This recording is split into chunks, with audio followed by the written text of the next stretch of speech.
Merci Vincent Capo-Canellas de nous accompagner pendant cette première demi-heure. Vous êtes élu de la Seine-Saint-Denis, membre du groupe Union Centriste. On va évidemment longuement parler de ce gouvernement Attal avec vous. On l'a appris hier un peu avant 20h, quelle était la composition, en tout cas pour la première partie, les principaux ministres. Est-ce que pour vous c'est un gouvernement qui penche trop à droite ? C'est d'abord un gouvernement qui est resserré et on a une première vague de nominations. Il faudra juger sur l'ensemble, bien évidemment. Il y a une façon de montrer que le dépassement politique qui était cher au président de la République veut se perpétuer. Et ça, je crois que c'est une bonne chose de trouver un équilibre. La question que certains posent, notamment, j'ai compris François Bayrou, c'est est-ce qu'il y a un équilibre aussi au centre ? Mais on n'a pas toute la construction gouvernementale. Ce que je retiens, c'est que le Premier ministre a de l'allant. Pour vous, il n'y a pas d'équilibre. Veut renouveler la vie politique et dire les choses, poser les diagnostics. Et donc, on va regarder maintenant comment ça peut se construire ou pas. Mais est-ce que là, parce que c'est quand même un signal qui est envoyé, ce sont les principaux ministres, ceux qui ont des grands ministères, est-ce que pour vous, il manque d'équilibre ? Est-ce qu'il est trop à droite ? J'ai envie de vous dire que moi, je suis heureux que les deux côtés de l'échiquier politique essayent, d'une certaine manière, de travailler ensemble pour le pays. On n'est pas à un stade où on peut continuer dans les postures. Les Français nous regardent, et nous regardent parfois avec inquiétude, en se disant que la classe politique, notamment, souvent à l'Assemblée, est un peu déconnectée. Et donc, on a besoin de remettre les véritables enjeux. Je pense que c'est ce qu'essaye de faire le gouvernement. Alors, on va juger aux actes, mais en tout cas, sur les débuts, on peut donner acte qu'il y a une volonté d'aller de l'avant pour le pays, ça c'est positif. La surprise de ce gouvernement, c'est la nomination de Rachida Dati, ministre de la Culture. C'est une figure des Républicains. Pour vous, ça a été une surprise, cette annonce, ce ministère à Rachida Dati ? Certains ont dit, des éditorialistes, que c'était la surprise du chef, sans doute. Pour vous aussi ? C'est quelqu'un de talent d'abord. Moi, j'ai connu Mme Dati lorsqu'elle était ministre et lorsqu'elle a été même collaboratrice de Nicolas Sarkozy à l'époque, qui est quelqu'un qui connaît bien la banlieue, qui connaît les quartiers, et qui est une femme d'engagement, dont l'indépendance d'esprit est connue de tous. Donc si elle a choisi de venir dans cette équipe gouvernementale, c'est qu'elle pense qu'elle peut y apporter quelque chose. Je pense qu'à la culture, c'est bon qu'il y ait quelqu'un qui a du poids politique et qui a de l'engagement. Voilà. Après, il y a un travail à mener avec l'ensemble des milieux culturels. Et puis, on verra à Paris quelles sont les conséquences de tout ça. Mais c'est bien de montrer qu'on essaie de débloquer un peu la vie politique. On est peut-être à un moment où les postures peuvent s'estomper. C'est ça la question. Il y a des moments dans l'histoire de France où il faut affronter un certain nombre de difficultés. Peut-être sommes-nous à ce stade-là, ça reste à confirmer. Mais ça veut dire quoi ? Est-ce que ça veut dire qu'il faut aller plus loin dans l'Union ? Est-ce que les centristes doivent entrer au gouvernement ? La question ne nous a pas été posée à ma connaissance, donc le sujet n'est pas là. Nous sommes des parlementaires, nous avons à juger sur des textes et nous avons à juger sur des orientations politiques. Le président de la République doit, semble-t-il, s'exprimer, le Premier ministre fera une déclaration de politique générale à l'Assemblée, au Sénat, et donc nous regarderons quelles sont les orientations concrètes. Mais je dois dire que dans ce qui a été annoncé par le Premier ministre, et de ce qu'on peut comprendre des orientations telles qu'elles ont été exprimées, il n'y a pas aujourd'hui de point de grande difficulté. Il y a une volonté de traiter les sujets du pays. Donc vous n'avez pas été appelé, mais vous aimeriez l'être. Pour vous, les centristes ont leur place dans ce gouvernement Attal ? Vous m'en faites dire plus que je ne vous en ai dit. C'est bien normal. Ce que je dis simplement, c'est que sur les orientations, il n'y a aujourd'hui pas de difficulté majeure. Mais les vrais sujets sont quand même devant nous. Il faut voir quand même sur les sujets de sécurité comment on traite les choses. La dette est toujours une difficulté. Les problèmes du pays sont toujours là. Mais il y a une volonté, semble-t-il, de faire basculer la vie politique pour revenir au réel et pour revenir sur les vrais sujets, d'essayer de les traiter. Voilà, changement de méthode. Le Premier ministre dit les choses, il verbalise ce que chacun peut estimer ou peut voir dans sa vie quotidienne, et il essaie de traiter les sujets. Après, entre la posture et la réalité, il y a toujours un pas. Mais je crois que si on peut apporter quelque chose, on essaiera de le faire. En tout cas, à notre place, au Parlement, on a toujours travaillé sur les textes. Et on s'est prononcé sur les textes, c'est ce que nous ferons. Et les Républicains sont vos alliés ici au Sénat, dans la majorité sénatoriale. Est-ce que ça va aussi avoir un impact sur la majorité sénatoriale, cette entrée de Rachida Dati au gouvernement ? Comment continuer à incarner l'opposition alors qu'une figure des LR fera partie de ce gouvernement ? Alors j'aurais du mal à vous répondre pour les LR qui sont nos alliés et nos amis. Mais pour vous, dans la majorité, est-ce que ça peut changer des choses ? Écoutez, le Sénat a été au rendez-vous sur un texte difficile qui était celui des retraites. Il l'a été aussi de manière parfois difficile, mais il fallait le faire. Il fallait mettre de la fermeté en matière de gestion de l'immigration. des flux migratoires, en tout cas, si on veut réussir l'intégration, le Sénat a toujours été au rendez-vous. Et donc le Sénat est dans cette tradition-là. Après, c'est le gouvernement qui propose, et en fonction des textes, on pourra se prononcer. Alors, moi, je souhaite que le gouvernement crée les conditions pour que le Sénat puisse aussi saisir la balle, comme on le fait à chaque fois, de manière positive. C'est des accords préalables, des discussions préalables sur chaque texte, dépasser des accords par texte? Je pense qu'il faut donner de la visibilité et qu'on a besoin de se dire maintenant que dans les 3 ans qui viennent, avant que le débat présidentiel ne s'ouvre, on essaye peut-être de regarder s'il y a une dizaine de sujets qui peuvent être des points de consensus. En tout cas, ça peut se travailler, ça se regarde. C'est notre rôle de parlementaire, c'est celui de tout élu aujourd'hui, de se prononcer en fonction de l'intérêt du pays, de l'intérêt des Français. Est-ce qu'on continue les batailles politiques ou est-ce qu'on sait parfois trouver quelques points de consensus? Il y aura toujours des éléments de divergence, mais réfléchissons aussi aux points de consensus, s'il peut y en avoir. En tout cas, M. Attal renouvelle l'offre politique, et ça, c'est un fait politique. Je fais en ce moment la tournée des vœux dans mon département, et je vois bien que les élus locaux sont à l'écoute et attendent aussi des actes. Parmi les annonces de ce gouvernement, il y a un grand ministère de l'Éducation nationale, de la jeunesse, des sports et des Jeux olympiques. On est à 6 mois des Jeux olympiques. Est-ce que d'avoir un aussi grand ministère, 1 pour les Jeux olympiques et 2 pour l'Éducation nationale qui se retrouve un peu noyé, ça vous paraît être le bon périmètre? Ce débat, c'est un grand classique. En général, on reproche au gouvernement d'être pléthorique. Et on dit qu'il y a un morcellement. Et puis, de temps en temps, quelquefois, dans l'histoire des gouvernements, il y a ce type de regroupement. À chaque fois, des représentants des différents secteurs disent « mais nous ne sommes pas servis », entre guillemets. Nous n'avons pas d'interlocuteurs privilégiés au gouvernement pour plaider nos sujets, pour rendre les arbitrages. Donc, c'est toujours le genre de choses qui arrivent. Moi, je trouve bien que les deux soient réunis. Après, j'entends qu'il y a un sous-débat qui est de dire que c'est la ministre des Sports qui, finalement, aura la tutelle sur l'ensemble et que ça pose un sujet. Je pense que c'est pas un vrai débat, ça, c'est pas un vrai sujet. On sait que le Premier ministre a dit qu'il avait vraiment gardé auprès de lui cette question très forte, cette priorité à l'éducation nationale. Voilà, donc je fais pas de procès à Mme Oudéa Castéra, et elle a montré quand même une vraie volonté d'avancer, de bousculer parfois, en tout cas de briser les codes, quelquefois, dans le domaine sportif. Je pense qu'elle saura, du moins elle va devoir le prouver, mais qu'elle saura gérer l'ensemble. Et il y a un sens aussi, quand même, sur le sport à l'école, notamment, et sur les sujets d'éducation, ça reste une priorité. Il y a des questions qui se posent sur l'organisation de ces Jeux Olympiques, notamment sur la question des transports. On ne connaît toujours pas le sort qui sera réservé à Clément Beaune, l'actuel ministre des Transports. Est-ce que vous souhaitez qu'il reste à son poste, et est-ce que vous êtes inquiet pour l'organisation des transports franciliens pendant ces JO? Moi, comme parlementaire, j'ai bien travaillé avec Clément Beaune sur 2 propositions de loi qui ont d'ailleurs été promulguées juste avant les fêtes, pendant les fêtes, juste avant la fin de l'année. Et donc, j'ai pas autre chose à dire qu'il a bien travaillé de mon point de vue, mais après, c'est au gouvernement et au Premier ministre, au Président de la République de juger. Voilà, il faudra bien qu'il y ait un ministre des Transports, comme il y a un ministre du Tourisme, etc. Et il y a des enjeux forts, vous l'avez rappelé. Sur les Jeux Olympiques, bien évidemment, on a une priorité, accueillir le monde entier. C'est pour les transports, notamment en Ile-de-France, mais pas seulement, un élément très fort des prochaines années. Et des prochains mois, nous avons une réputation mondiale à soutenir. Nous sommes des spécialistes des transports et nous exportons dans le monde entier notre savoir-faire. Et il nous faut faire de tout ça une priorité, bien évidemment.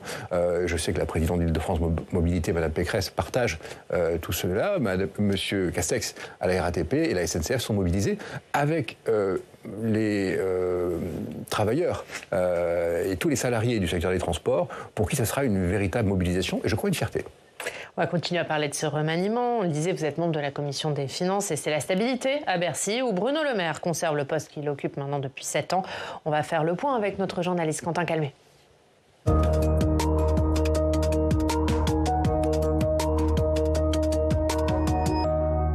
Bonjour Quentin. Bonjour Oriane, bonjour Vincent Capo-Canello. Bonjour.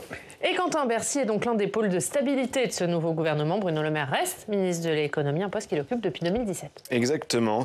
Bruno Le Maire est l'un des poids lourds confirmés au gouvernement, avec Gérald Darmanin, Sébastien Lecornu, également Éric Dupond-Moretti.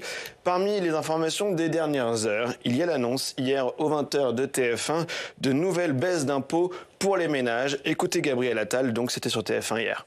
Le président de la République, en avril dernier, s'est engagé à baisser les impôts, les taxes pour les classes moyennes de 2 milliards. Sa promesse devient votre promesse et votre engagement. Est-ce que vous allez le faire? Mais le président s'est engagé et évidemment on sera au rendez-vous de son engagement, bien sûr. Et encore une fois, parce que ces Français attendent qu'on agisse pour eux.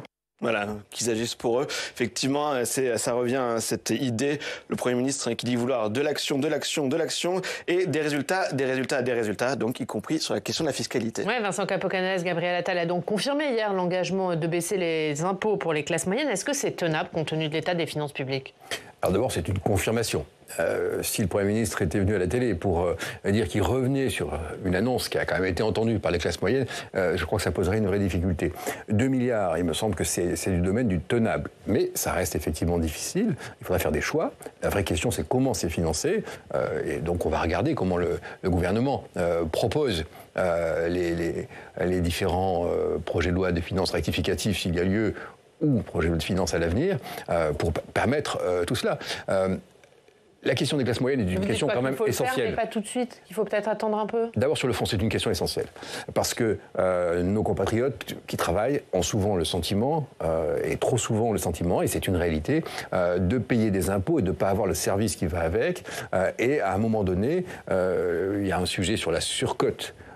Et sur la fin de la décote fiscale, et quand vous avez un revenu qui progresse très légèrement, vous vous trouvez assez fortement taxé. Donc il y a une vraie difficulté qu'il faut traiter cela. Voilà. La vraie question, c'est comment on le finance. Il faut faire des économies en face. Voilà. C'est toute la difficulté du pays. Puisque effectivement Bruno Le Maire, dans ses vœux lundi, avait aussi dit cette phrase: je rappelle que nous devons trouver au minimum 12 milliards d'euros d'économies pour 2025. C'est ce qu'a dit Bruno Le Maire lundi à Bercy. C'est compatible d'alléger les impôts des ménages de 2 milliards et en même temps de réduire la dépense publique de 12 milliards. Où est-ce qu'on va trouver ces 12 milliards? Eh bien, écoutez, le gouvernement s'est engagé dans une voie pluriannuelle et nous avons, ici au Sénat, émis parfois des doutes, en tout cas des recommandations. Il s'agira de trouver non pas 12, mais 14 milliards. Quand on regarde cet engagement qui a été pris, qui a été confirmé hier. Voilà, donc la Commission des finances fera des propositions le moment venu. Mais je veux redire qu'il faut à la fois faire des économies et parfois financer des priorités. C'est le propre de tout gouvernement et de tout budget du pays. La vraie question, c'est comment on fait des économies. Et ça veut dire que dans un certain nombre de domaines, il faut changer notre manière de travailler et il faut aussi réformer l'État. Oui, tout à fait. Et Quentin, Bruno Le Maire a déjà lancé certains chantiers. Nous en parlions hier dans cette émission, lorsque effectivement le ministre a présenté ses vœux aux acteurs économiques lundi. L'occasion a été pour lui d'évoquer l'objectif notamment du plein emploi, par exemple. Écoutez le ministre de l'économie. Le plein emploi, il est à 5%. 2 points nous séparent de cet objectif. Cet objectif, nous devons tout faire pour l'atteindre et, je le redis, il ne pourra pas être atteint à modèle social constant. Emploi des plus de 55 ans, logement, complexité des prestations sociales, formation, lycée professionnel, RSA, tous ces sujets, le président de la République et la Première ministre ont eu le courage de les mettre sur la table. Et bien maintenant, il faut aller au bout de notre réflexion, trancher, prendre des décisions pour pouvoir financer ce modèle social par le plein emploi. Avec une seule volonté, faire revenir au travail le plus grand nombre de personnes. Une réaction, Vincent Capo-Canellas. Cet objectif du plein emploi ne pourra être atteint à modèle social constant. Que ça vous évoque, cette phrase? Je pense que le ministre de l'économie pose le bon diagnostic et affronte la réalité. Pour permettre de financer des priorités budgétaires, il faut de la croissance et il faut que le taux d'activité progresse. Voilà, plus nous sommes nombreux à travailler, mieux ça ira, plus il y aura de rentrées fiscales, et donc l'activité, c'est la clé. Voilà. Donc maintenant, une fois qu'on a dit ça, ça pose la question de quelle réforme du marché du travail. Il y en a déjà eu différentes, et ça veut dire comment on est incitatif, comment on accompagne aussi nos compatriotes qui sont parfois sortis du marché de l'emploi pour retrouver une activité. Donc je crois qu'il faut tenir les 2 bouts de la chaîne là-dessus, mais l'orientation me paraît la bonne, et en tout cas, poser le diagnostic, c'est déjà une première étape. Après, on va attendre le gouvernement sur la manière de le faire. Il y a le chantier essentiel de l'emploi des seniors. On sait qu'il y a une réflexion qui est menée depuis le mois de novembre sur la question des indemnités chômage pour ces seniors. Est-ce que vous soutenez le gouvernement aussi dans cette volonté de réformer ce système? Il y a 2 choses là-dessus. il faut sans doute être incitatif, mais incitatif aussi en direction des entreprises qui ont trop tendance depuis des années à finalement, à l'époque on parlait des pré-retraites quasiment, en tout cas on est resté dans cet esprit-là pour certains, y compris conclure des ruptures conventionnelles en fin de carrière comme on dit. Or il me semble que si on veut aller vers plus d'activité, et en tenant compte de la réforme des retraites d'ailleurs, il faut gérer ce qu'on appelle les fins de carrière, mais ce sont aussi des moments... Le gouvernement parle plutôt de mettre la pression sur les demandeurs d'emploi seniors en baissant leurs indemnités chômage. Vous dites qu'il faut que ce soit plutôt je pense qu'il faut aux entreprises. Il faut les deux. Je pense qu'il faut un équilibre et que beaucoup de personnes qui sont au-dessus de 55 ans, et j'en fais partie si vous me le permettez, maintenant se pose aussi la question des fins de carrière. Et il faut les accompagner, mais il faut que les entreprises changent aussi le paradigme et se disent qu'il y a là un gisement de créativité, de capacité à mener des équipes, et que ça se travaille, ça se respecte en tout cas. Un petit mot, parce que les intitulés des ministères, ça dit beaucoup de choses. Olivier Dussopt, il était ministre du Travail et du Plein Emploi. Sa successeur, Catherine Vautrin, a vu le Plein Emploi sorti de son intitulé de ministère. Elle est ministre du Travail, de la Santé et des Solidarités. Il faut y voir un signe pour vous ou pas ? Oh, je ne sais pas, on va voir aussi s'il y a un ministre délégué à l'emploi et au plein emploi. Voilà. Mais en tout cas, c'est une question clé. Cette question du niveau de l'activité dans le pays, du niveau de l'emploi. Il y a eu quand même un changement important, parce qu'on le dit relativement peu dans les dernières années, c'est-à-dire qu'on a progressé en matière d'emploi. Moi, je suis le premier à dire... Un chômage de 5,2%. Voilà, je suis le premier à dire toutes les difficultés que nous rencontrons, mais il faut aussi se dire que parfois on arrive à se réformer, et que ça va dans le bon sens. Alors après, on arrive à un moment donné où il y a un niveau incompressible, sans doute, et la question, c'est d'abaisser ce niveau incompressible, et en tout cas... ramener nos compatriotes qui sont aujourd'hui au chômage vers le chemin de l'emploi, ça me paraît un enjeu majeur. Et ça doit se faire aussi dans l'accompagnement. Oui, on a un taux de chômage à 7 et donc on vise 5, effectivement. J'ai une dernière question sur les prochains textes au Parlement, puisqu'il y en a 2 qui ont déjà été présentés par le ministre de l'Économie au début de la semaine. Il y aura une loi, un projet de loi dans les prochaines semaines sur l'attractivité financière de la France et un deuxième texte sur la lutte contre les trafics de stupéfiants, la possibilité de geler les avoirs de ces trafiquants. Ce sont de bons textes qui ont déjà été évoqués selon vous? C'était urgent, ces 2 sujets? Sur l'orientation, en tout cas, ça va dans le bon sens. Après, on va juger en fonction des textes. On a eu uniquement 2 annonces, mais qui vont plutôt dans le bon sens, oui. Merci Quentin, à tout à l'heure. À tout à l'heure, Oriane, effectivement. On parlera de ce remaniement, on verra les nouveaux équilibres effectivement de ce gouvernement Attal 1. Ce sera à suivre dans le club dans une demi-heure. On va voir l'actualité dans nos régions. Vincent Capo-Canella, comme tous les jours dans cette émission, on va aller du côté de l'Auvergne, de Clermont-Ferrand, dans le Puy-de-Dôme. On retrouve Gilles Lallose. Bonjour Gilles, merci beaucoup d'être avec nous. Gilles de La Montagne, Puy-de-Dôme, et vous allez nous parler du froid, de la neige. Il fait froid à Clermont-Ferrand et votre dossier du jour est consacré notamment à l'isolation. Tout à fait, puisque au terme de cette semaine marquée par l'arrivée du froid en Auvergne, il n'y a rien de spectaculaire quand on est en plein hiver, mais quand même après un Noël et un Nouvel An plutôt tempéré, la montagne propose aujourd'hui dans le Puy-de-Dôme un dossier sur les passoires thermiques, ces logements énergivores classés au niveau F ou G. Cela concerne 22% des résidences principales dans le Puy-de-Dôme. Alors on est assez loin de nos voisins qui ont encore des plus mauvais scores, comme le Cantal à 50% et l'Allier à 34%. Et forcément, cela a un coût lorsque les températures sont bien basses comme cette semaine. Des températures qui ont été toute cette semaine inférieures de 10 degrés par rapport au normal de saison. Mais le retour du beau temps est prévu pour ce week-end, donc ça va faire le bonheur, on espère, des skieurs notamment, puisque les stations du ski du massif du Sancy, comme nous l'annonçons dans nos colonnes aujourd'hui, peuvent ouvrir plus de pistes ce week-end que lors des vacances de Noël. Car dans la foulée du froid qu'on a eu en début de semaine, on a eu la neige. Et là, une énorme galère pour les automobilistes mercredi soir à cause des chutes de neige assez intenses. Les poids lourds ont eu l'interdiction de rouler pendant plusieurs heures sur les autoroutes A75 et A89. Le trafic ferroviaire a été perturbé et des automobilistes ont mis plus de 2h15 sur un trajet qui d'habitude leur prend 40 minutes pour rentrer chez eux. Cet épisode neigeux a surpris par son intensité les habitants comme les collectivités et les autorités. Alors, monsieur le sénateur, une question, vous qui avez fait un rapport en 2021 sur Météo France et qui avez depuis plaidé pour une stabilisation des effectifs et des moyens alloués à Météo France, comment jugez-vous aujourd'hui le travail réalisé en termes de prévision météorologique au niveau national ? Alors d'abord, je veux dire que les prévisionnistes font un travail extrêmement difficile parce que plusieurs fois par jour, nous jugeons de la qualité, si je puis dire, de la prévision. Comme on dit souvent, c'est toujours difficile de prévoir le temps quand même. Voilà, donc il y a un débat interne à Météo France sur un certain nombre de techniques nouvelles, je pense notamment à l'intelligence artificielle. Et je sais qu'il y a une mobilisation aujourd'hui du personnel sur cette question-là. La présidente de Météo France a été reconduite, elle a un bon bilan.